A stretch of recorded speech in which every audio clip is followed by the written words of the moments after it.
Good afternoon and welcome to today's Hospice News webinar sponsored by CareXM. My name is Jim Parker. I'm editor of Hospice News, and our program today is Finding Your True North, Navigating Staffing Challenges to Deliver Clinician Delight. Before we begin, I'd like to cover a few housekeeping items. First, phone lines have been muted for sound quality. Following the presentation, there'll be a question and answer session. If you have questions, please feel free to write them into the designated box in the GoToWebinar app. Finally, today's webinar is being recorded and will be sent via email afterwards along with the slides. So our objectives today are to unpack the importance of the clinician experience in achieving the quadruple aim. We'll also be talking about identifying staffing challenges that face hospice and home health organizations. We'll explore quadruple aim tools and technologies and how to intelligently scale your census with business intelligence. Without further delay, I'm excited to introduce our speakers. We have Ellen Kubrick as Senior Vice President of Business Development for CareXM. And Lori Nelson, Director of Clinical Services, also with CareXM. Regarding our sponsor, CareXM is working to transform the way that care is delivered. CareXM offers a turnkey solution that automatically connects patients directly to clinical nurses and non-clinical healthcare professionals who are trained, HIPAA compliant, and ready to help your patients and support your team. CareXM provides the progressive yet effortless virtual care tools that your team needs to care for patients in this ever-changing world. And Ellen and Lori, thank you both so much for being here this afternoon. We appreciate it. And without further delay, I will kick this over to you.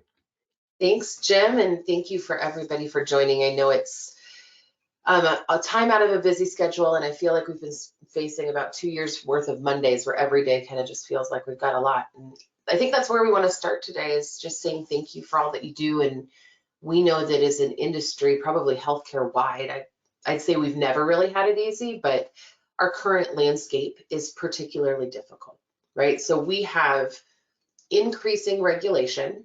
We're dealing with higher acuity patients, more expectations from payers and referral sources and families, all with decreasing reimbursement. And all of that is in the face of the greatest staffing crisis that I've seen in healthcare. In my longevity, I think, Laura, you'd probably agree. I haven't talked to a single provider in the last 3 years who doesn't have staff retention and hiring as its top priority. So we've been put into this sort of fight or flight mode, all of us, not just you, right? Everybody on the call, I think, is feeling the same way. When you're consistently being asked to do more with less, and we know that we can't risk poor patient care, the only way to survive is to become more efficient. And so that's what Lori and I want to talk with you today, strategize with you. How can we help streamline or create efficiencies that didn't exist before so that you can spend your time doing what you got into this profession to do, to care for your patients and improve those outcomes. So the title of the webinar talks about delivering clinician delight. That's the target, right? And the idea of delighting a caregiver team while not sacrificing outcomes or increasing costs isn't a new one. But as I said, we're in the middle of this staffing crisis where it's hard to imagine clinicians really feeling delighted, right? We're just trying to keep them in that survival mode where they're feeling like they still want to come to their job every day. But I think that the time has come where we've got a little bit more bandwidth. We maybe have some new ideas where we can really start to delight your caregiver team and make them feel like they are spending their time in the way that they want to spend it. So many of you are probably familiar with the quadruple aim for healthcare. We're going to spend a little bit of time talking about that today. And then Lori's going to talk through tools and a model that will give your staff some relief while still improving patient care and engagement, right? We just don't want to overburden your clinicians. We know how taxing their jobs are these days, and we know how vital they are to your success. So the quadruple aim of healthcare, we'll do a little bit of review, probably not something you look at every day. Back in 2007, the Institute for Healthcare Improvement launched the Triple Aim Initiative, and it was designed to provide a framework for healthcare organizations to focus on as they improve their processes and systems. So for example, as you're doing QAPI in each of your organizations, each initiative that you have, each performance improvement project is probably met with some kind of a question of, is this going to improve the patient experience in some way? Is it going to improve outcomes in some way? Or is it going to lower healthcare costs? And that's the goal, right? We know that all three of those items are important. In 2014, the triple aim became the quadruple aim with a really important addition, improving the caregiver's experience. We know that we have to take care of your team in order for them to be able to provide the best care. So in theory, when these 4 goals are met, we do see improved outcomes. We hopefully lower costs, which marries nicely with the goal that we're seeing on the regulatory and reimbursement side of healthcare, the value-based purchasing or pay-for-performance initiatives, right? If you can effectively provide better care at a lower cost, you will see more reimbursement. And that's the goal of value-based purchasing. We want to reward the providers that are doing it right, not the ones that are doing the most. So at CareXM, as a company, we really think that it's valuable to align your goals and your scaffolding, your structure that's surrounding your quality improvement through the same lens that we're viewing our business. So when we look at any business decision that we make, we look at it through this lens of, will it help you meet one or more of these aims? And I would say, Lori and I are both really proud that our clinician-informed technology solutions really do address the quadruple aim. They're going to help you to do all 4 of these things without really putting a lot of stress on your existing system, right? But we also understand that the quadruple aim as a theory can be really taxing on you as a provider, right? It's all well and good to say these are our aims, and in a way, they feel pretty obvious. What's not obvious is, how do we achieve all 4? Because there's constant tension between all 4 of these aims when you think about it, right? If I want to improve the patient experience and improve outcomes, my gut reaction is, well, I need more people to do that. I need more staff. But staff costs money. So now my healthcare costs are going up. So I'm sacrificing one aim to meet the other 3. So can I ask my existing staff to do more so that I don't have to raise those healthcare costs? Well, there goes my caregiver experience, right? If I'm constantly asking them to do more and more, there's only so many hours in the day. And that's where we see nurse burnout. That's where we see that they're worrying about their patients after they go home for the day. When they're on call, they're constantly on edge. So the quadruple aim, it's similar to a compass in that it should be guiding the direction that the health system, including both patients and providers, needs to go in. It's always good to remind you that this change won't happen overnight. The health system is not going to improve overnight, but when we continuously make decisions through this lens, we update, we optimize, we're going to see that we're going to have a compounding factor where little by little, it's ultimately going to lead to a healthier and happier population. So how do we look at getting all 4 of these initiatives in place, all 4 of these aims as part of our business without sacrificing one way or the other? How do we manage this tension between these? I think in the last few years, almost all of us have had to reimagine the way that we do business.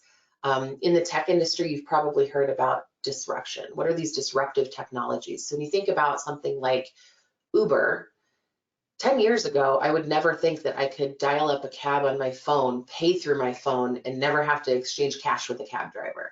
A year ago, I would have never been ordering my groceries through Instacart, where on my phone, I can select what I want. I have somebody else go do the grocery shopping and deliver it to my door. But you have these moments of tension in an industry. So for example, COVID, everyone was scared to go out at the beginning. You didn't want to go to the grocery store. Here's a disruptive solution that can help you out.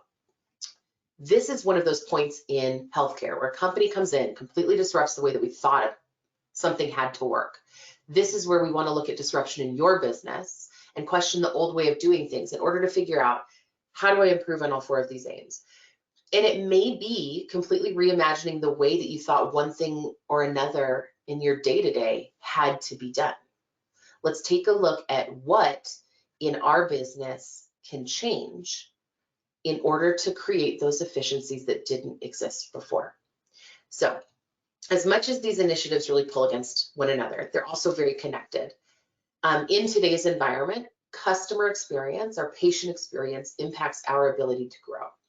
And this is the case across various business industries. It doesn't have to just be healthcare, right? So if I was booked on a flight with United and that flight got canceled and I'm stuck in an airport somewhere, I'm going to call customer service. Now, my initial reaction is, gosh, the best result could be if they get me on a new flight. And that's a great customer service experience. But we know that we don't always have the perfect solution, and neither does any airline that I've ever flown. But if I called United and they were somewhat careless with me, they said, I mean, there's a million people trying to rebook this flight right now, Miss Kubrick, and we just can't get you on another flight until tomorrow. No, we can't book you on another airline. That leaves a really bad customer experience for me. In contrast, if I have someone that says, oh my gosh, I'm so sorry that this has happened. Let's work together. Let's look at a couple different options. Let me look at different flights that I could get you on. Can we put you through different cities? Can I book you on a flight tomorrow or maybe a different airline? At the end of the day, even if none of those options worked and I was still left with what I would consider not an ideal outcome, the fact that that customer service agent really cared and put in the effort to try to fix the problem actually leaves me with a good customer satisfaction experience as well. Even though I didn't get the ideal outcome, I would appreciate what that agent went through to try to find the ideal outcome for me, even if it didn't work out. So keep that in mind. You're not always going to have the perfect answer for your patients and their families, but giving our nurses and our caregivers the bandwidth to really connect and try to get to an ideal situation really does improve customer satisfaction. So hospice is no different. In customer service, it's the individual interacting with the customer directly that has the most significant impact on their satisfaction.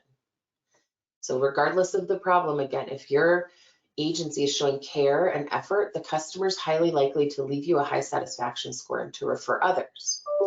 In our business, the most considerable impact on patient satisfaction is our incredible clinicians and caregivers. So we've got to arm them with tools that make their job easier, their life easier, and provide real work-life balance. That's how we're going to elevate the clinician experience, by giving them the tools to spend their time where they want to spend it. That's where we're going to delight our clinicians. So we want to arm your team with the tools that allow your agencies to scale while not only meeting requirements, but exceeding them, right? We know that happier clinicians are going to lead to happier patients. And we've got a lot more patients to deal with these days. Silver tsunami is the real deal.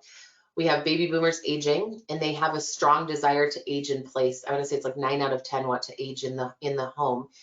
So we have more patients than ever before with fewer staff than ever before, and the demand is growing. We know that there's been a 73% increase in adults that are over 65 since 2011. So we're seeing increased stress on our healthcare system, right? This is where it's the perfect time for disruption. The other thing that we're seeing is that these patients, these folks that are aging into 65, aging into 70, that are entering our healthcare system, are really a different type of patient than we've ever dealt with before. They're more engaged. They're doing their homework. The internet is a real thing where you can research anything about anyone. And so CAHPS scores, they're really impacted by our ability to provide a positive customer experience. And our patients and their families are going to look at those CAHPS scores. So patient experience not only matters from a do the right thing point of view, but also a financial one, right? Your CAHPS scores do matter. Referrals matter. We know that when we're citing PCW's Health Research Institute, today's consumer, and likely, their savvier friends and families, they're prioritizing the things that you're seeing on the screen, right? Convenience of care, quality of care, the support that they get, how personalized the care is, and communication. How easy is it to get a hold of you? How easy is it to let you know that they need something? So, home health has an edge on convenience. It's 90% of those over ages 50 and over, their desire to age in place in the home. But we want to consider our ability to give quality care and support, individualize our care plans, communicate quickly and effectively. And the one thing that all of those require, unfortunately, is time. So here is the question that we're going to try to answer today. How can we create time that wasn't there before? Where can we free up time? How can we speed up response? How can we make sure that our clinicians have patient information readily available at the right time? How can we proactively engage with our patients in their care so that we're not reacting when an issue becomes emergent and we're anticipating needs? And the likely answer is that we're going to be employing a new technology that we haven't worked with before. So as we see that we're increasing our patients, we know that we have a decrease in staff, and these are all probably stats that you've seen over and over again, and I don't need to give you any additional heartburn. I think that you know the staffing problem is real. We don't want to lose people for a couple of different reasons. Projections are showing that we need 1.2 million additional RNs by 2030. And that projection was actually made prior to the pandemic, so it doesn't even account for the early retirees and those that left the profession during the pandemic.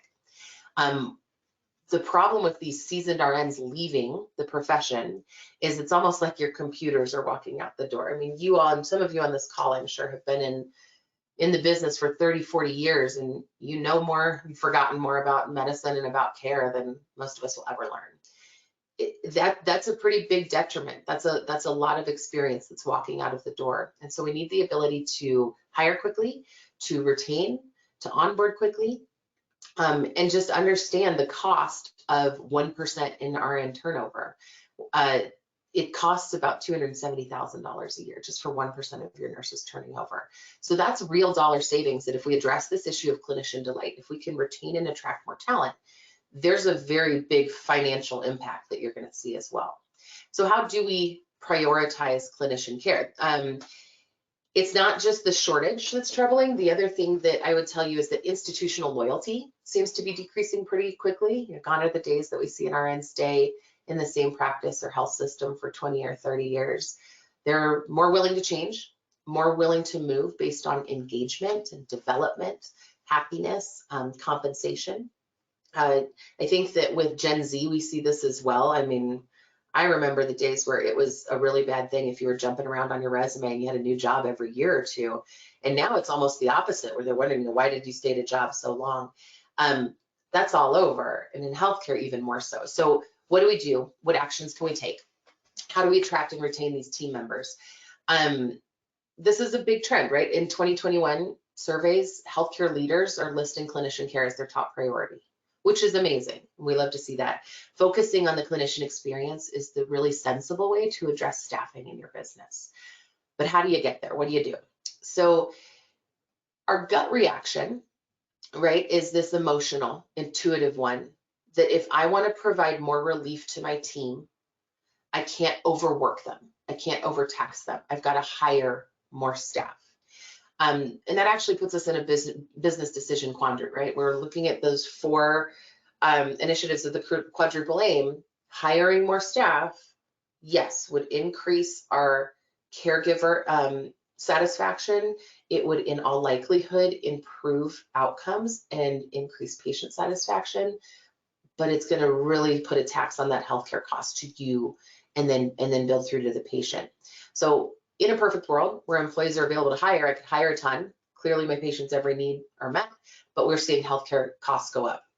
On the flip side, which is probably where more of us are these days, I can understaff, but then I'm risking burnout and declining outcomes for my patients. So let's start looking at our own workflows and models. And when you start to do that, when we use business intelligence to make these types of decisions of what's the right amount of staff to hire to try to meet all four of these aims and keep them in perfect tension where one of them isn't falling off the wayside, we want to look at business intelligence and data. So let's talk about staffing equilibrium. So in this model, we're looking for the ideal equilibrium, which would mean I have just enough providers to provide the exact amount of contact and care that my patients need. However, all of you, everybody in healthcare is in competition to hire these care providers. So let's assume we can't hire to that equilibrium point. I can't get enough staff to do that. So what do we do instead? How do we pivot?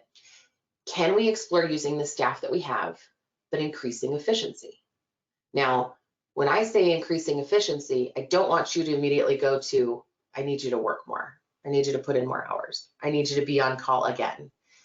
I'm looking at our clinical teams and taking functions that they may be doing and seeing where we can automate. What can I take off their plate so that I can put more of this contact onto their plate? Okay, so think of our clinical teams again. Look at the top of this graph. When we're overstaffed, supply is exceeding demand. We have too many employees for the amount of calls and visits.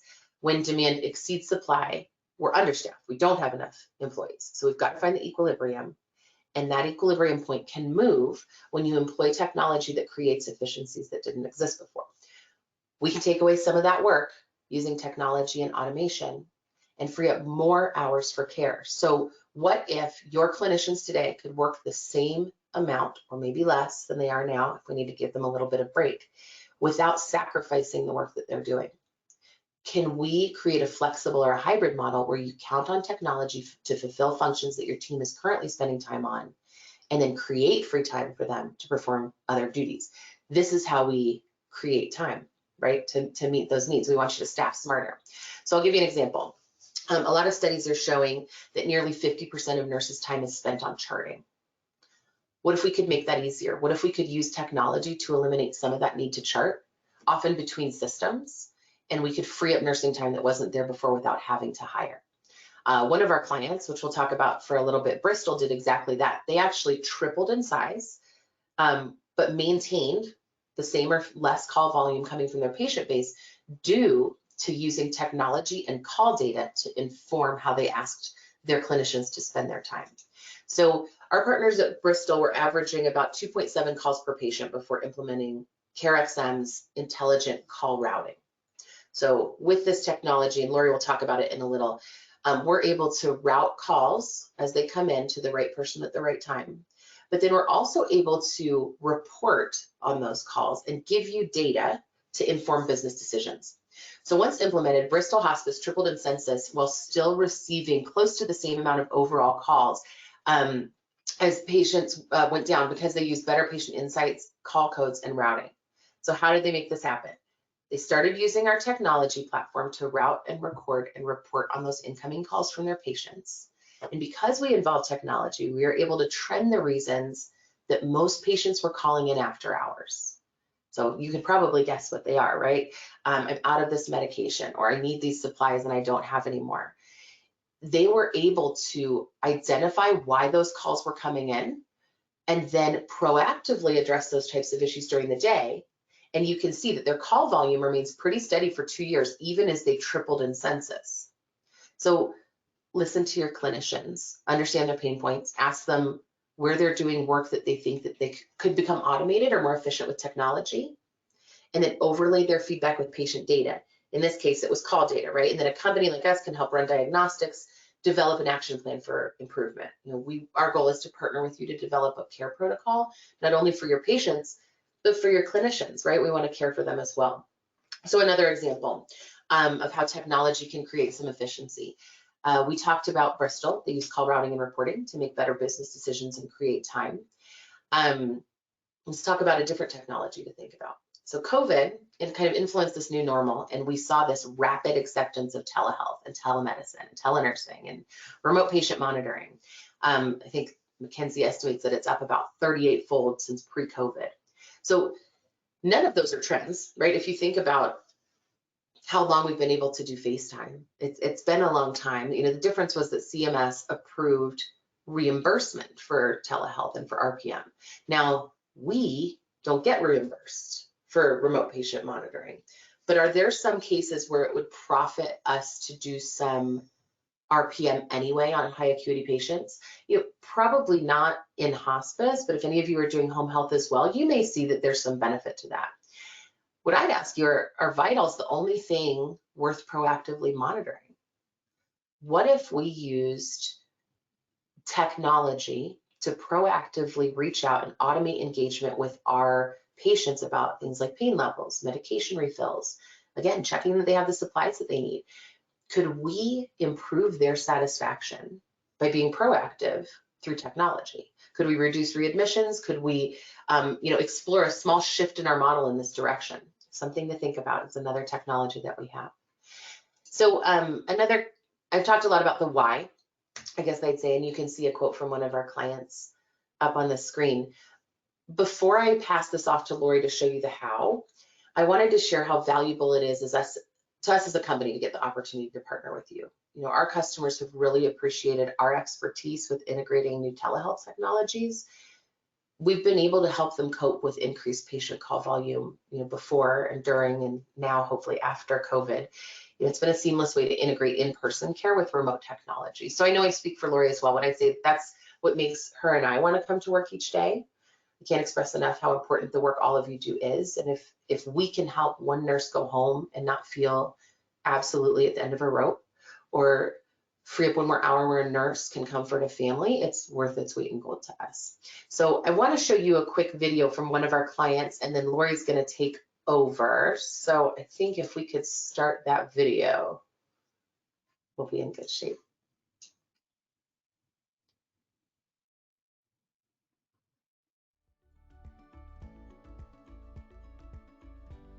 Our census has grown since we instigated CareXM, what, at least 60 patients? Oh, at least, yeah. Maybe more, which is 30% of our total census, at least. So, and we haven't had to increase staffing at night and are still able to provide good customer service to patients. I was in a meeting with them just 2 days ago, and they were saying that they couldn't do their job were it not for CareXM now. It would be impossible because of the call volumes that we have. They can be with the patient that's in front of them, knowing that other people calling are getting attention too. Has been with us for 15 years, and she did telepage back way before we had CareXM, and she said, yeah, it's a completely different world, and there's no way they could do their job now were it not for that tool.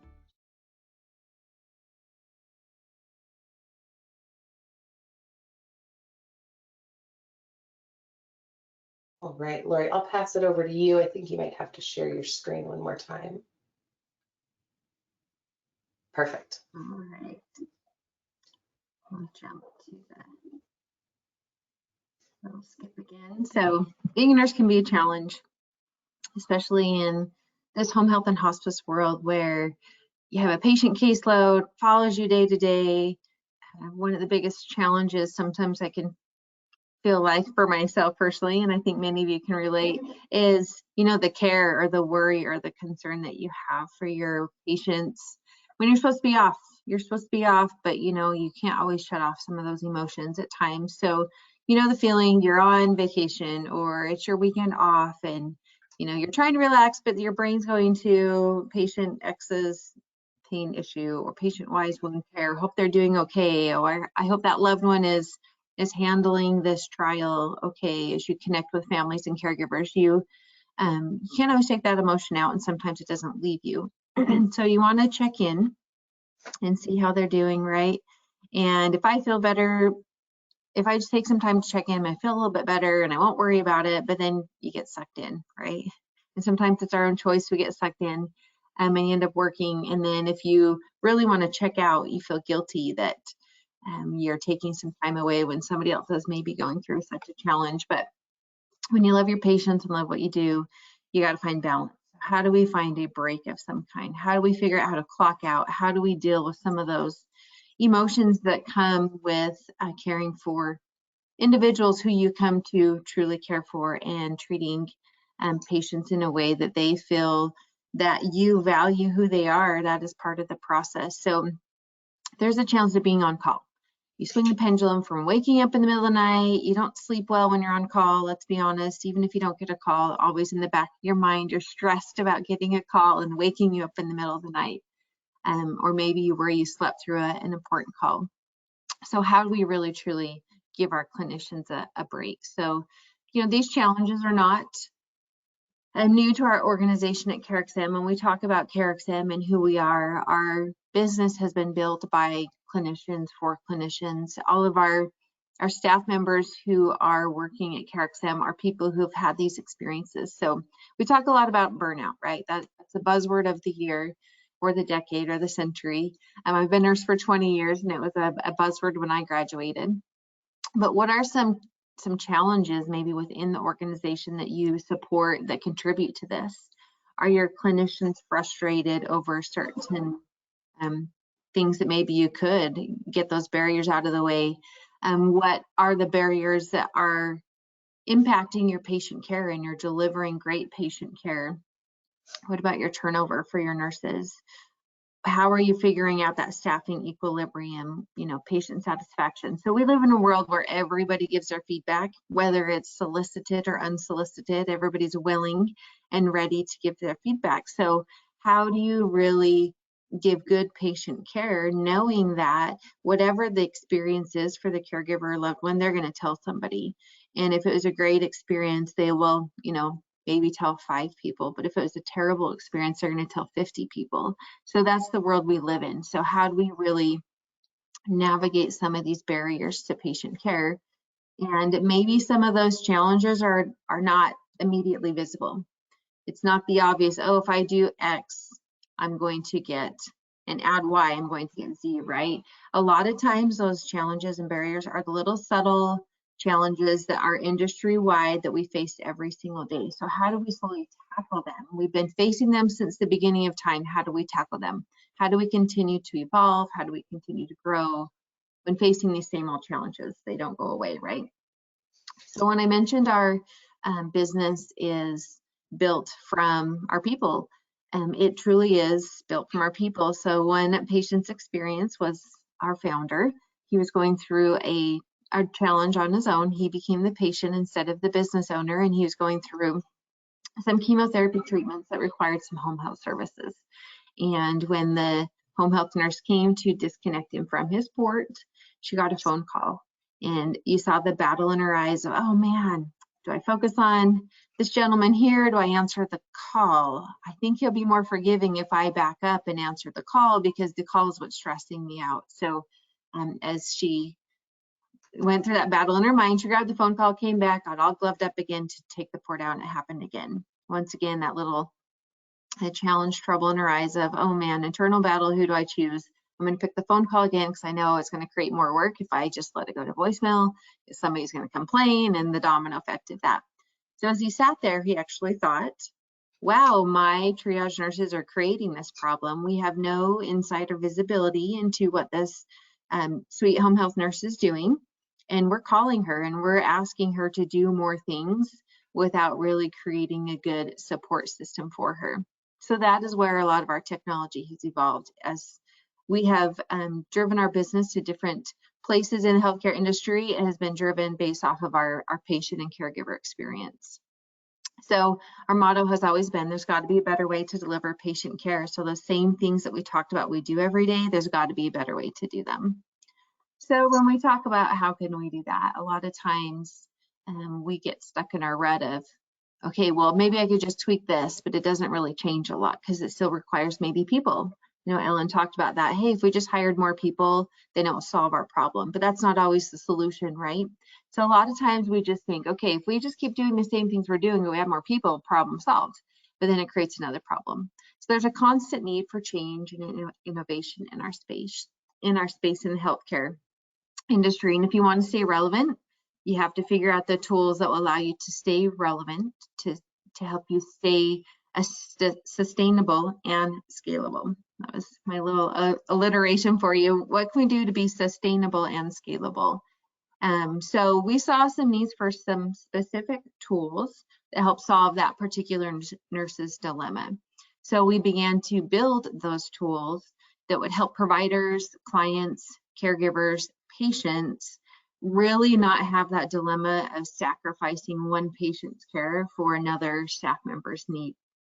So the tools benefited both the staff member and the patient and caregiver.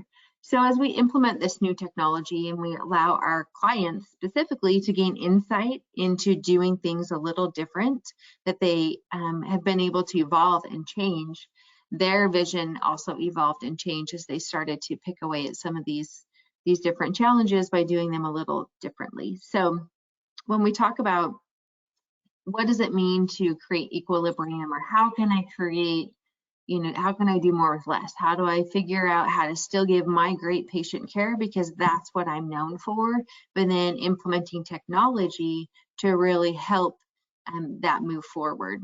So we always talk about a flexible care model in our world, because we will always be the people that tell you we will 100% support your patients and caregivers taking those patient calls and caring for your patients. You're the best one to do that. However, you're not always capable of maybe having the bandwidth to do it. So flexible care model is what we love to support. So let's talk about what a flexible care model might look like. So I have a couple different examples here. We have our nurse triage. We have our non-clinical people. So we've got our people side, and then we like to implement technology with it. So, maybe we want to say, hey, first call resolution, we want to intelligently route some phone calls to the people who can care for them. Or maybe we don't have visibility into what's really happening and I need analytics. Or maybe possibly we want to have some more patient engagement and be proactive. And we're going to use a little monitoring patient engagement check-in system to do that. Or maybe our problem really is our communication, our coordination. We have 7 different softwares that we are using to document how do we consolidate that and have a better care coordination platform. So typically EMRs are built to store our notes, right? It is all about the records. It's a database containing records so that we can then do billing, or we can document what happened. We can case manage a patient, but it's not always the best place to collaborate care. So when we talk about a care coordination platform, we're talking about the whole big picture. How can I get my entire team creating efficiencies and caring for those patients and caregivers? And then analytics, I want to say that they are a no-brainer. However, if you've never really had analytics to utilize in your business decisions, it can be overwhelming understanding how to do that. So we're going to talk about how we can add a little flexible care model into your day-to-day.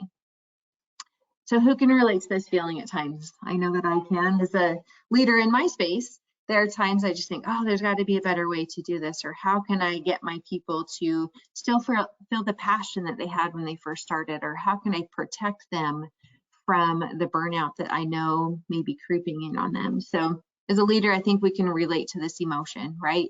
Or sometimes maybe this is the emotion of, oh my gosh, I did all my visits and now I have 4 hours of charting. How can we improve this feeling for our staff members? So I want to walk you through a little diagram here and tell you a little story of a traditional experience for a patient or a caregiver or a nurse when it talks about a phone call. So we like to use the phone call example because if you think about every time you touch a patient or caregiver, it typically starts with a phone call, all the way from the referral until the end of life a lot of times. So let's go through this scenario. So the patient or caregiver calls in because they have a need.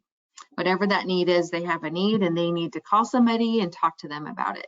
So they call in, and in the good old days, this traditional version of after hours, they get an answering service. The answering service does a fabulous job getting their information, telling them, what the expectation is, gathering their story, and then the answering service has to relay that over to the triage nurse or the on-call nurse. So when we talk about how they do that, that can be done either via an email, phone call, a message, a fax, maybe it's a handwritten note, who knows? There are many ways to do that, but we know it's not universal across the industry how somebody's going to get that message to that nurse. But the nurse grabs the information, and from that point in time, she has to open up the EMR system to verify the patient's name and information. And then once she has that information, she gets to make another phone call, right? Maybe she's calling through a mobile application that masks her caller ID, or maybe the software is just her cell phone, but she's got to call and talk to the patient. So through that experience, she is now touching the patient again. And then as she's talking to the patient, she is jotting down her notes, either on a notepad or in the EMR or a desktop application, Word, Excel. Maybe it's a sticky note on her desk because she's, working from home or whatever it might be. But the point is, it's not consistent, right? So when she's done documenting on her paper or whatever she may be documenting in, she now has to go put that in the EMR system, right? And then she has to determine, okay, based off of this conversation I just had with the patient, I think they need a visit. So who's on call? Who do I need to reach out to? Where do I look to find this information? Is it my Word doc I just printed up to see who's on call for the weekend? Is it in an email about 25 emails ago? Where do I find my team member who's going to make the visit?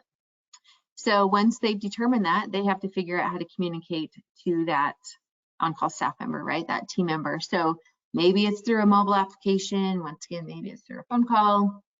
However it might get to that on-call nurse, we have to figure out how to take all the information that we've gathered, do it securely, safely, timely, efficiently, and get it over to that visit nurse. So once again, we're sending a message to the visit nurse, and then that field nurse, what do? Yep, they call that patient again. So look at how many touch points happen just to handle one patient's need. I'm sure many of you right now are like, exactly, you just told my story. And this is typically what happens when we are talking about a phone call after hours. So how can we improve this experience specifically? So let's jump to another scenario of how we maybe do the exact same thing with a phone call and do it a little more efficiently. So patient caregiver calls in, and we've determined that this call, if it doesn't require a nurse, can go to maybe somebody who isn't clinical, and they just want to, hey, request some supplies. I don't need to talk to a nurse about that. Or through the intelligent routing, the patient or caregiver is able to say, hey, I actually really need to speak to a nurse, so I'm going to go ahead and select that nurse button and speak to my nurse directly. So the nurse, after getting that phone call that it was skipped, it went straight to the nurse through this cloud of magic in the middle. So that nurse now has the ability to look at patient information, because that's the gold standard, right? I need to verify this patient's on service, who they are, how I can support them. But instead of needing to go to the EMR, we have interfaced the EMR with this care coordination platform. So she hasn't left her cloud of magic just yet. The call came in the same space. She was looking at the patient information. And now she can go ahead and actually, through this same technology, call the patient and caregiver back if she needed to, or since the call went directly to her, she can go ahead and gather the information. So she's documenting her notes here. The documentation can all be done in this care coordination platform. There's no need for sticky notes. There's no need for going anywhere else. The same place that I verified my patient information, I get to document and coordinate my notes. After that, I know that I need to escalate to my on-call staff member, my team member, and through this care coordination platform, I can actually have visibility into who that is and what they're doing.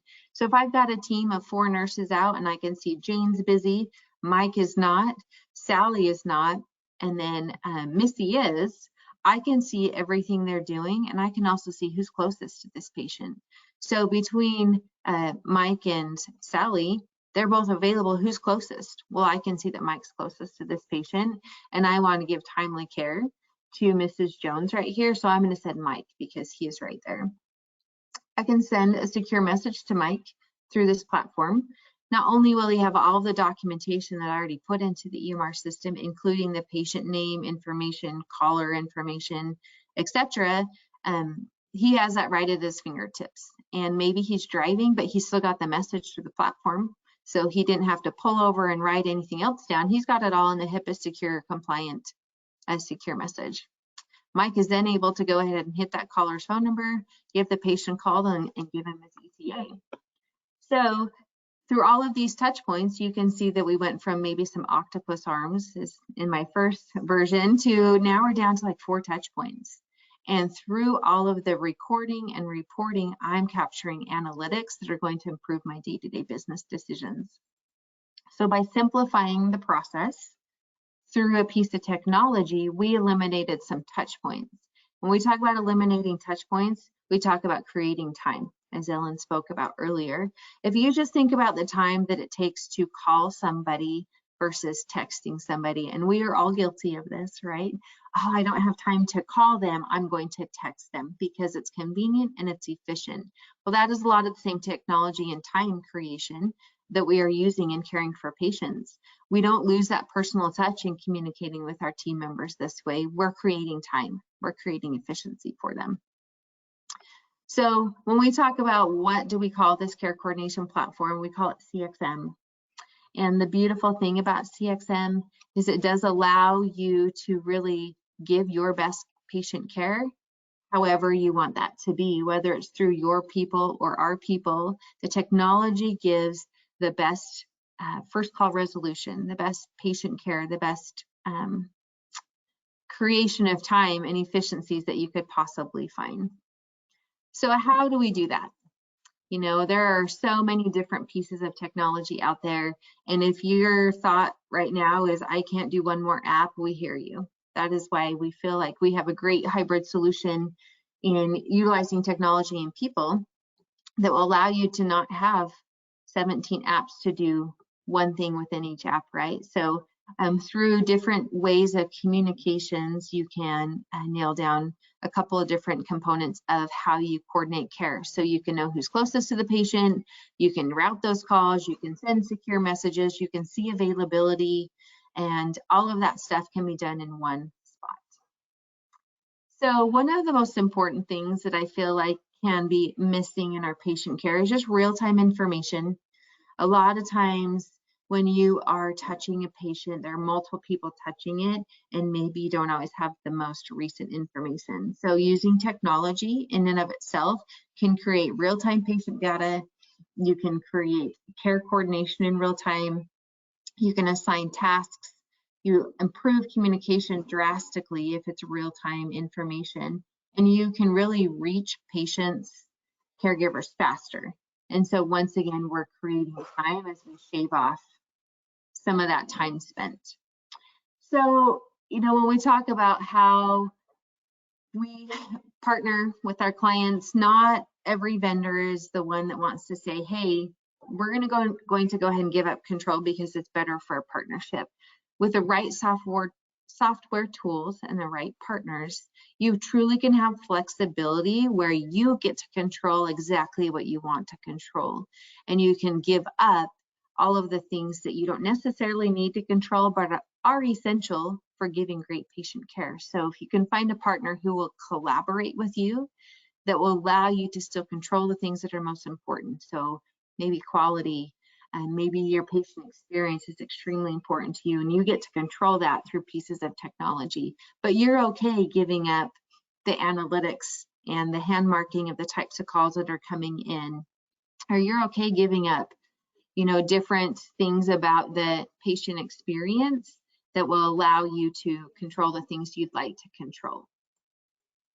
Okay, so as we just are coming closer to the end here, I'd love to have you just think about where are your pain points and where could your organization really focus. We talked about the quadruple aim, and how could you implement some technology that will allow you to maybe hit one of those targets that you are trying to. So XM is a fun word. I think we see it in different pieces of the world and that touch our life. So what does XM really stand for? Well, we like to use XM in experience management. So automating everything is really attractive from a cost standpoint, right? If we could get all these tasks done and not pay people to do them, yay, our margin goes up, our dollars go up, our budget looks great. But that's not always the business we're in hospice and home health and healthcare. So how do we balance that human connection, which really translates into a better patient experience? So where can you utilize and leverage technology to automate and improve processes, and that will allow your clinicians to do the things they're really good at, which is that people part, the human connection, focused patient care. Are there any areas of your business that you can think, man, this hybrid approach could bring some drastic results?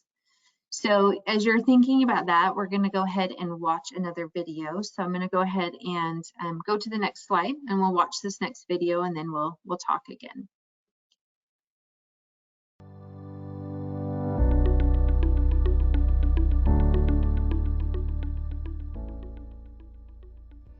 But having the nursing background and having a nurse the first time you call answer the phone to help with symptoms immediately has made a significant impact on the care that we're able to provide to our patients and families.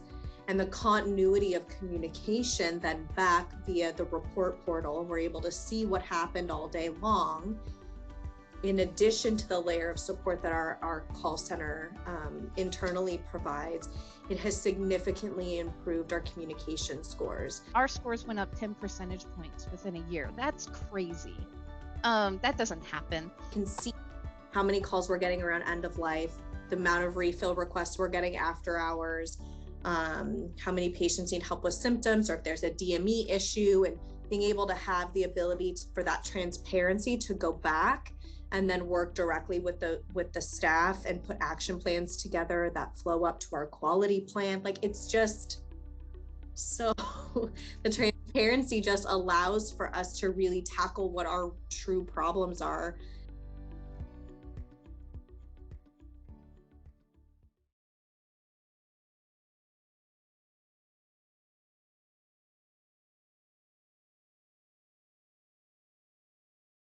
I love that video, and I know that each of us can, we'll skip, relate to Nicole's and Mac's experience. You've got the clinical supervisor and you have the operations director trying to find balance, right? And sometimes those two types of employees are your key to really optimizing, your processes. So I love their passion for how it improved their experience. So just to end, I love this thought process of what are some micro practices. A lot of times we can feel overwhelmed with, I got to revamp the whole thing to make it better. And really it's all about incremental improvement, right? So what are some micro practices or minimal little tiny steps that we can take to improve our quadruple aim? So what's a micro practice that we can do to improve the clinician experience? Well, if we could optimize some workflows, we could hopefully create capacity or time or give them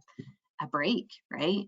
Or if we could optimize workflows, that patient experience, they're going to get response time 60 seconds or less. They're talking to a nurse, their review of how we handle their care, 5 stars from the get-go. Or how do we coordinate care better? If we just put in a new piece of technology, could we communicate more effectively to our patients and our internal team? If we have continuity of care, that patient experience once again explodes. If they don't have to tell their story 5 times, they are happier, right? This is a crisis that's happening to them. They're never going to get to repeat this experience because it's a loved one, going through a crisis. How can we make sure that we are creating a great continuity of care for them? And then just reliability. The old days, it was like after hours was necessary, right? But if you think about after hours, during the day we have an entire army to support our patients and caregivers, and after hours we don't have that same experience. We're shifting there, right? But to have 24/7 365 reliability as a partner or a vendor, you can't always find that at the cost that you'd love to create it on your own. And then just flexible solutions. We have to be flexible. Healthcare has to be flexible. It's innovative, it's changing. Our demographics, even though they look the same, are completely different. We reference millennials, Gen X, baby boomers. We are all different people. I know for me trying to relate to this, I'm a different caregiver than my mother was to her mother, right? So we're targeting different audiences, so we need flexible care solutions. So we'll go ahead and turn it back to our poll question. We'll go ahead and take that over, Jim. Hi, thanks so much, Ellen and Lori, for those great insights. I appreciate it. As you said, we will go into our poll. And our question is, what would you rank as the most important factor listed here for your organization?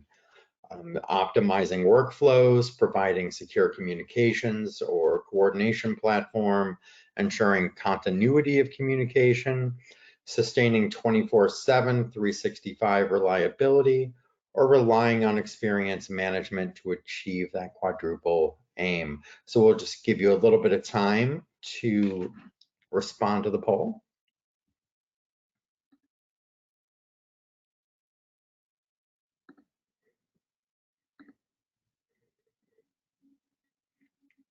We've got about 45 seconds left on the poll.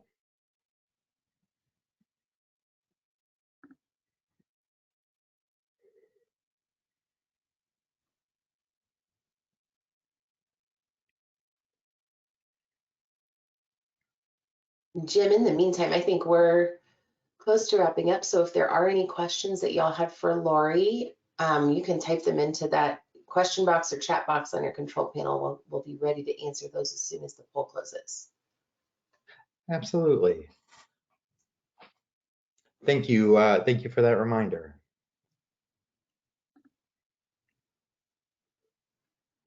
We've got about, poll is closed.